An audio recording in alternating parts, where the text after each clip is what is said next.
shocking weather we're having. Next mission is the outer coving on the boat, on the cabin top. And what I've done is got my bits of Iroko here and profiled them, and now I'm just springing them so that they can cope with the shear. The problem is that as I try and bend them this way, they try and instead of tumbling home, their natural, what they want to do naturally is to tumble away from home. So I've got clamps there to keep them flat at least. I don't think I'm going to be able to train in any tumble home, but if I can at least get the shear sorted out when I'm dancing around like a one-legged man in an arse-kicking contest with high reactivity epoxy going off before my very eyes, hopefully if the shear is in there, or at least it's got the idea, that should make it a little bit easier. We'll see. What I will do though, because I can't really do anything about the tumble home, but I can start trying to curve it in two directions. So it curves in three, doesn't it? It's got the shear, it's got to follow the line of the cabin, and whilst it's doing that it's got to tumble home a little bit towards the cabin.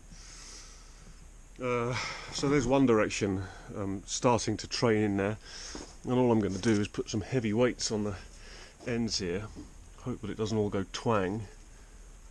Yes, there we go.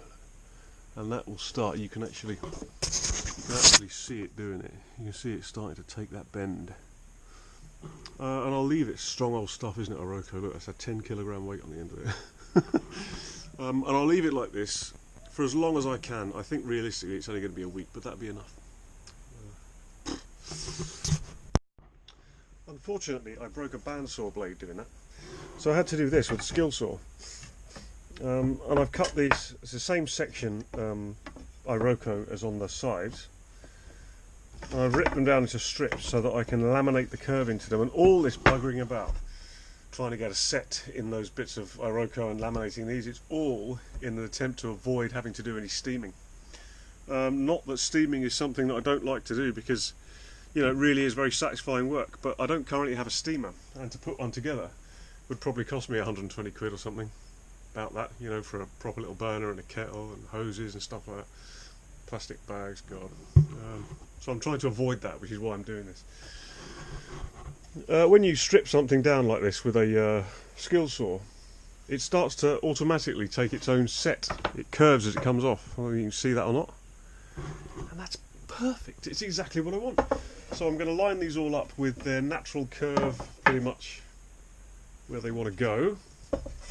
And then I'm going to bend it with some epoxy. I'll make a little jig on the bench here and laminate up. And this is the front section that goes on the front of the cabin. So it'll be laid back a little bit. Because of that, I've built it slightly extra depth so that when I plane the bevels on it, it will still be tall enough and fit nicely. I think that's going to be absolutely fine. It was my only choice. It's that or build a steamer, and you know, for this one-off job, I can't think of anything else that I would need a steamer for on the boat. It's just silly to spend that money. So I'm going to do this. Well, surprising as it may be, I'm going to say that that's worked. I'm cheating a bit here. I have taken it out of the jig and planed it. And if I just, you can see how many laminates there are. Now there is actually a formula for how many laminates compared to the depth of the material that you're doing. You can work out how much it's going to spring when you take the clamps off. I was using fast setting epoxy and it's had 24 hours. So it should be done. It seems to take a while to kick anyway, which is going to turn out to my advantage, I think, because when I come to fit the coving around the outside, you see that it's just springing a little bit there. It'll give me plenty of working time. So there. So it's sprung a bit, but I think you can see I've got a fair old curve in that, and it looks pretty good. I've just planed it up a bit. This is going to be the inside bit. That's actually almost flat there. You know, I could plane it fully back, but to be honest with you, there's really no need. It's going to work out well, I think. It'll look alright. It's certainly got enough curve that it's a reasonably fair curve. Now, Well, it isn't, because I didn't really take a pattern. I've been working on the boat. I mean, I've owned it for 2 years. I can eye up that curve there. It won't be exactly right, and that's okay, because I'm going to get my bandsaw and cut the bevel into it properly, and cut the curve into it if I need to. The point is, it's much closer to a perfect fit than a flat bit would be, and it removes the need for me to steam it. So there it is, job done. That bit I can fit.